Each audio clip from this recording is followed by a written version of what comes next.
आप सभी को भाई केपी स्टार की तरफ से चेन तो आज की बात करने बोलो यहाँ पे एसएससी जीडी मेडिकल के बारे में, यानी कि सीआरपीएफ वन तालाब के बारे में और बीएसएफ बडगाम के बारे में। काफी सारे कैंडिडेट के यहाँ पे कमेंट आ रहे हैं कि सर सीआरपीएफ वन तालाब में और बीएसएफ बडगाम में जो एसएससी जीडी का मेडिकल चल रहा है वो किस तरह हो रहा है, मेडिकल टफ हो रहा है या इजी हो रहा है, और क्या क्या जो हमारे डॉक्यूमेंट है वो यहाँ पे चेक किए जा रहे हैं। तो पूरी जानकारी आपको इस वीडियो के अंदर दूंगा। वीडियो स्टार्टिंग से लेके पूरी एंड तक यहाँ पे जरूर देखिएगा। सबसे पहले हम आपके मेडिकल की बात करेंगे, तो डॉक्यूमेंट की बात करेंगे। तो सबसे पहले हम डॉक्यूमेंट की बात कर लेते हैं कि डॉक्यूमेंट कौन कौन से देखे जा रहे हैं। देखिए, सबसे पहले जो आपका एडमिट कार्ड है वो यहाँ पे देखा जा रहा है। ठीक है, सबसे पहले जो आपका एडमिट कार्ड है वो यहाँ पे देखा जा रहा है। इसके अलावा आपकी जो 10th की मार्कशीट है वो यहाँ पे चेक की जा रही है। ठीक है, अगर आपने सिर्फ 10th की है तो 10th की मार्कशीट और 10th का जो डिप्लोमा है वो दोनों देखे जा रहे हैं, तो दोनों साथ में लेके जाइएगा। ठीक है, आपका जो एडमिट कार्ड है और 10th की जो मार्कशीट है वो यहाँ पे चेक की जा रही है, और 10th का जो डिप्लोमा है वो यहाँ पे चेक किया जा रहा है। अगर आपने 12th पास की है, यानी कि अगर आपने 12th यहाँ पे पास की हुई है तो अपनी 12th की मार्कशीट भी यहाँ पे साथ में लेके जाइएगा। अगर आपने 12th की है तो मार्कशीट 12th की भी यहाँ पे मांग रहे हैं। ठीक है, अगर आप सिर्फ 10th पास है तो अपनी 10th की मार्कशीट और 10th का डिप्लोमा साथ में लेके जाइएगा। इसके बाद बारी आती है आपके आधार कार्ड की। ठीक है, तो आपका आधार कार्ड भी यहाँ पे चेक किया जा रहा है। उसके बाद बारी आती है आपकी डोमिसाइल की, तो आपका जो डोमिसाइल है वो भी यहाँ पे चेक किया जा रहा है।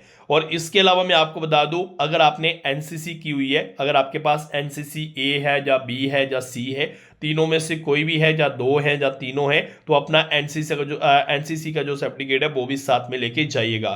तो इसके बाद मैं आपको बता दूं, अगर आपने भाई हाइट में शूट ली है या चेस्ट में आपने शूट ली है, उस समय आपने फॉर्म दिखाया था, तो वो अपना जो फॉर्म है वो साथ में लेके जाइएगा। ठीक है, इसके बाद बारी आती है ईडब्ल्यूएस की। तो ईडब्ल्यूएस का भाई बहुत बड़ा यहाँ पे इशू बन रहा है। डॉक्यूमेंट के अंदर सबसे बड़ा जो इशू बन रहा है वो ईडब्ल्यूएस का बन रहा है। तो देखिए, मैं आपको बता रहा हूं, जो कल यहाँ पे मेडिकल हुआ है तो काफी सारे ऐसे कैंडिडेट हैं जिन्होंने फॉर्म लगाते समय ईडब्ल्यूएस पे टिक किया था, लेकिन अब इस समय उनके पास ईडब्ल्यूएस नहीं है। तो वहां पे क्या हो रहा है कि जिसके पास ईडब्ल्यूएस नहीं है तो उनको यहाँ पे जर्नल में डाल दिया जा रहा है। ठीक है, उनको यहाँ पे जर्नल में डाल दिया जा रहा है जिनके पास यहाँ पे ईडब्ल्यूएस नहीं है। तो ईडब्ल्यूएस कौन सा चल रहा है, देखिए ईडब्ल्यूएस ये है कि आपका जो आप आज बना रहे हो या कल बना रहे हो, तो वो वाली भी यहाँ पे दिक्कत आ रही है। लेकिन फिर भी वो यहाँ पे टाइम दे रहे हैं, वो ये भी बोल रहे हैं कि अगर आप न्यू ईडब्ल्यूएस बनवा सकते हो तो न्यू आप बनवा के ले आइए। ठीक है, 3-4 दिन का वो आपको टाइम देंगे। वो बोल रहे हैं कि अगर आप न्यू बनवा सकते हो तो न्यू भी आपका चल जाएगा। ठीक है, कोई दिक्कत वहां पे नहीं है। लेकिन ये है कि ईडब्ल्यूएस आप बोलोगे 2021 का 2022 का, वो नहीं चलने वाला। ठीक है, तो ये है कि जब आपने फॉर्म लगाया था उस टाइम का अगर आपके पास ईडब्ल्यूएस है तो वो भी चल जाएगा, अगर आपने नया बनाया है तो वो भी चल जाएगा। ठीक है, तो ईडब्ल्यूएस आपका चल जाएगा। इसके बाद मैं बात करूं ओबीसी एससी एसटी की, तो जिनका आने वाले दिनों में मेडिकल है, ओबीसी कैटेगरी अगर आपकी है, एससी है, एसटी है, तो इसका भी भाई अपना जो है वो यहाँ पे सर्टिफिकेट जो है ओबीसी का, एससी का, एसटी का, तो ये भी साथ में लेके जाइएगा। तो यही जो आपके डॉक्यूमेंट है भाई वो चेक किए जा रहे हैं। ठीक है, इन डॉक्यूमेंट का भाई ध्यान रखिएगा। ये सभी डॉक्यूमेंट आपने साथ में लेके जाना है। ओरिजिनल डॉक्यूमेंट भी सभी साथ में लेके जाना है, और सभी डॉक्यूमेंट की दो दो जो फोटो कापी है वो भी साथ में लेके आपको जाना है। तो देखिए, बात करूं कल की, तो देखिए बीएसएफ बडगाम हो गया। ठीक है, बीएसएफ बडगाम हो गया, सीआरपीएफ बंतलाब हो गया। तो कल यहाँ पे मैं आपको बता दूं, दोनों जगह पे 100 से 150 के 100 और 150 के बीच यहाँ पे लड़के जो थे वो यहाँ पे बुलाए गए थे। ठीक है, सीआरपीएफ वन तालाब में 100 और 150 के बीच जो लड़के हैं वो यहाँ पे बुलाए गए थे। बीएसएफ बडगाम में भी 100-150 के बीच जो लड़के थे वो यहाँ पे बुलाए गए थे। लेकिन कल इतने ज्यादा लड़कों का मेडिकल नहीं हुआ था, बहुत ही कम लड़कों का यहाँ पे बोला जा रहा है कि 30-35-40 तक ही लड़कों का जो मेडिकल है वो यहाँ पे कल हुआ था। ठीक है, तो जिसमें आपको बता दूं यहाँ पे मेडिकल ना ज्यादा टफ है और ना ज्यादा इजी है। ठीक है, नॉर्मल जो आपका मेडिकल है वो यहाँ पे हो रहा है। तो जे मैं आपको बता दूं यहाँ पे, ठीक है, किस तरह जो आपका आइज का टेस्ट है। ठीक है, एक आंख बंद करके जे वाला जो आपका टेस्ट है वो यहाँ पे हो रहा है। ठीक है, एक आंख बंद करके, पहले लेफ्ट वाली आइज बंद करके आपको ये पूरा पढ़ाया जाएगा, फिर राइट वाली जो आपकी आइज है वो यहाँ पे बंद करके एक आंख से आपको यहाँ पे जे पढ़ाया जा रहा है। ठीक है, जिसपे ABCD लिखी हुई है, तो जे आपको पढ़ना है। ठीक है, जे ऊपर वाली जो लाइनें ना, जैसे ए हो गया, डी हो गया, एफ हो गया, तो यहाँ पे देखिए डी तक भी आपको अच्छा दिखाई देगा, एच तक भी आपको अच्छा दिखाई देगा, एक्स तक भी आपको अच्छा दिखाई देगा। लेकिन जिसकी भाई आंखों में थोड़ी सी प्रॉब्लम होगी ना, तो उसको यहाँ पे दिक्कत आएगी। जू हो गया, ए हो गया, जेड हो गया, एन हो गया, एफ हो गया, डी हो गया, टी हो गया, ठीक है। तो यहाँ पे उसको भाई दिक्कत आएगी, जे वाली लाइन में जो छोटी लाइन होती है ना 6 वाली, तो यहाँ पे भाई आपको दिक्कत आएगी अगर आपको आंखों में प्रॉब्लम है। इसके बाद बारी आती है कलर विजन की। तो जल्दी से जल्दी कमेंट करके मेरे भाई ये जो आपको दिखाई दे रहे हैं ना ये नंबर, ये मुझे कमेंट करके बता दो, ठीक है। जल्दी से जल्दी वीडियो के नीचे कमेंट करके बता दो कि आपको दिखाई दे रहे हैं या नहीं दिखाई दे रहे। ये कलर विजन है, ठीक है। इसका भी टेस्ट होता है, आपको एक डायरी पढ़ाई जाएगी, डायरी में लिखा होगा सब कुछ, ये आपको दिखाई देना चाहिए। जिसको नहीं दिखाई दे रहा ना तो समझो उसको कलर विजन की प्रॉब्लम है, ठीक है।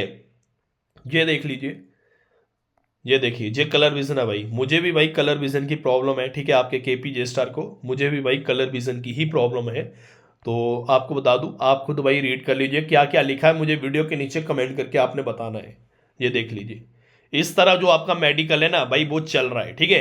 मैं आपको क्लियर बता रहा हूं, जिसकी भाई कोई हड्डी टूटी हुई है तो उसको भाई बाहर किया जाएगा, ठीक है। जिसकी हड्डी टूटी हुई है कोई तो उसको बाहर किया जाएगा, चाहे अब वो आपकी उंगली की हड्डी हो, चाहे पैर की उंगली हो, चाहे हाथ की उंगली हो, चाहे कान की हड्डी टूटी है, चाहे नाक की हड्डी टूटी है, तो भाई बाहर तो आपको किया जाएगा, ठीक है। आपका ब्लड टेस्ट भी हो रहा है, ठीक है। यूरिन टेस्ट भी आपका हो रहा है, इसके अलावा आपका एक्सरे भी हो रहा है। ये चीज़ का भाई ध्यान रखिएगा। और मैं आपको क्लियर बता रहा हूँ, जिसको कोई भी भाई शरीर में प्रॉब्लम नहीं है ना, इसका मतलब ये नहीं है कि उसको जबरदस्ती बार किया जाएगा। उसको कोई बार नहीं कर सकता। जिसका पूरा शरीर फिट है, पाँव से लेके सर तक जो फिट है ना, जिसकी पूरी बॉडी फिट है, उसको कोई टेंशन करने की जरूरत नहीं है, उसको बाहर नहीं किया जाएगा। बाकी अपने कानों का ध्यान रखें। बैक्स अगर आपके कान में मैल होती है तो वहां पे भी आपको दिक्कत हो सकती है, इस चीज का ध्यान रखिएगा। बाकी नाक की हड्डी भाई बिल्कुल ठीक होनी चाहिए। दांत बिल्कुल साफ करके आपको जाना है, ठीक है। ब्रश कर लेना अच्छे से। ये नहीं है कि ब्रश नहीं किया मुंह से बदबू आए, तो उसमें भी भाई जो डॉक्टर चेक करने वाले होते हैं ना, तो फिर भाई वो छोड़ते नहीं है अगर आपके मुंह से बदबू आएगी। तो इस चीज़ का ध्यान रखिएगा, अच्छे से ब्रश करके जाइएगा। बाकी एक दो दांत खराब होगा तो चल जाएगा। ये नहीं है कि भाई आपके 5 दांत या 7 दांत आपके खराब है तो फिर भाई आप वहां पे फंसोगे, इस चीज़ का ध्यान रखना। बाकी नौकनी का ध्यान रखिएगा, ठीक है। अगर दोनों घुटने जुड़ने हैं, दोनों पाँव के आपने पंजे जोड़ने हैं, दोनों पाँव की एड़ियां जोड़नी है। अगर फिर आपके घुटने जुड़ते हैं तो इसका मतलब है कि आपको नौकनी है। तो जिसको नौकनी की प्रॉब्लम होगी तो उसको भी यहाँ पे बाहर किया जाएगा, ठीक है। तो इसके बाद मैं आपको बता दूं, फ्लैट फुट यहाँ पे चेक किया जाता है आपका। फ्लैट फुट अगर आपको घर में चेक करना है तो क्या करिए, एक कढ़ाई लीजिए, कढ़ाई में पानी डालिए, तो दोनों पाँव कढ़ाई के अंदर डालिए, ठीक है। पाँव में जो है वो पानी में डुबो दीजिए, और जो एक साफ सा कोई फर्श देखिए, ठीक है। और दोनों फर्श पे चलिए, ठीक है। जैसे आप चलोगे तो आपके पाँव के निशान पड़ेंगे पानी से भरे हुए, ठीक है। तो वो पाँव के निशान जैसे पड़ेंगे, आपने देखना है कि अगर आपके पाँव के बीच वाला जो हिस्सा है वो फर्श पे टच नहीं हो रहा है तो इसका मतलब है कि आप बिल्कुल फिट हो। अगर आपका पूरा का पूरा पाँव भाई जमीन पे टच हो रहा है, पूरा का पूरा पानी का निशान बना हुआ है पाँव के साथ, तो अगर बीच में हल्का सा भी गैप नहीं है सेंटर में, तो इसका मतलब है कि आपको फ्लैट फुट की प्रॉब्लम है। तो यहां पे भी आपको बाहर किया जाता है मेरे भाई, इस चीज का ध्यान रखिएगा। इसके अलावा मैं आपको एक चीज और बता रहा हूं, जो हमारा घुटना होता है, ठीक है, घुटना हो गया, जो यहाँ पे हमें शिन पेन होती है, इसके पीछे काफ वाला हिस्सा होता है। तो जो काफ वाला हमारा हिस्सा होता है, यहाँ पे अगर आपकी कोई नस दिखाई दे रही है, ठीक है, अगर आपकी कोई नसें दिखाई दे रही हैं तो यहाँ पे भी भाई आपको दिक्कत आएगी, इस चीज का ध्यान रखिएगा। यहाँ पे भी भाई आपको दिक्कत आएगी, यहाँ पे भी भाई आप फंस जाओगे, इस चीज का आपको ध्यान रखना है। तो इसके अलावा मैं और चीज आपको बता दूं भाई, आपका नाक बिल्कुल ठीक होना चाहिए, ठीक है। आंखों की रोशनी बिल्कुल ठीक होनी चाहिए। आपको अच्छी तरह ये जो चार्ट है वो यहाँ पे पढ़ना आना चाहिए, इस चीज़ का ध्यान रखिएगा। दोनों आंखों से भाई ये चार्ट पढ़ाया जाएगा, पहले एक आंख से पढ़ाया जाएगा, फिर दूसरी आंख से आपको ये चार्ट पढ़ाया जाएगा। ये कलर विजन आपको पढ़ना पूरा आना चाहिए, इस चीज़ का भी आपको ध्यान रखना है। हाथ की उंगलियां बिल्कुल ठीक होनी चाहिए। इसके अलावा अगर आपने कोई सर्जरी करवाई है, कोई ऑपरेशन करवाया है, तो आपका शरीर जो है वो बिल्कुल फिट होना चाहिए। जे नहीं आपने कोई ऑपरेशन करवाया या सर्जरी करवाई है तो वहां पे बहुत ज़्यादा निशान पड़े हैं, तो अगर शरीर पे बहुत ज़्यादा निशान पड़े हैं तो वहां पे से भी भाई आपको बाहर किया जाएगा। तो इस चीज़ का भाई मेरे भाई ध्यान रखिएगा। बाकी आपको कोई टेंशन नहीं लेनी है, ठीक है। तो बाकी मैं आपको बता दूं, सुबह 6-7 बजे जो आपकी एंट्री है वो यहाँ पे हो जाती है, ठीक है। सुबह 6-7 बजे जो एंट्री है वो यहाँ पे हो जाती है। कल यहाँ पे बोल रहे हैं कि रात को यहाँ पे 1-2 बजे जो है वो यहाँ पे लड़कों को छोड़ा गया था, जो 30-35 लड़कों को यहाँ पे मेडिकल किया गया था, उनको रात को यहाँ पे 1-2 बजे यहाँ पे बाहर भेजा गया था, ठीक है। तो अब मैं आपको बता दूं, यहाँ पे पूरी जो रिपोर्ट है वो यहाँ पे पूरी तरह सभी लड़कों की अभी तक आई नहीं है। जब पूरी रिपोर्ट आएगी लड़कों से बातचीत करेंगे हम, तो आगे कितने फेल हुए हैं, कितने पास हुए हैं मेडिकल में, कितनों को यहाँ पे रेफर पड़ा है, पूरी जानकारी आपको देते रहेंगे। तो बाकी आपको टेंशन नहीं करनी है मेरे भाई। जो भी अगर आप फिट हो ना तो आपको कोई अनफिट फिट नहीं कर सकता। ये चीज़ मैं आपको क्लियर बता रहा हूँ, ठीक है। अगर आपका शरीर पूरी तरह फिट है तो आपको कोई भी टेंशन करने की जरूरत नहीं है। तो बाकी डॉक्यूमेंट क्या क्या चाहिए वो मैंने आपको इस वीडियो के अंदर बता दिया है, फिर से मैं आपको बता रहा हूँ। एडमिट कार्ड चाहिए, 10th की मार्कशीट चाहिए, 10th का डिप्लोमा चाहिए, आधार कार्ड चाहिए, डोमिसाइल चाहिए। बाकी जिसने एनसीसी की हुई है तो वो अपना एनसीसी का जो सर्टिफिकेट है वो साथ में लेके जाइएगा। जिन्होंने एनसीसी नहीं की तो उनको कोई जरूरत नहीं है, ठीक है।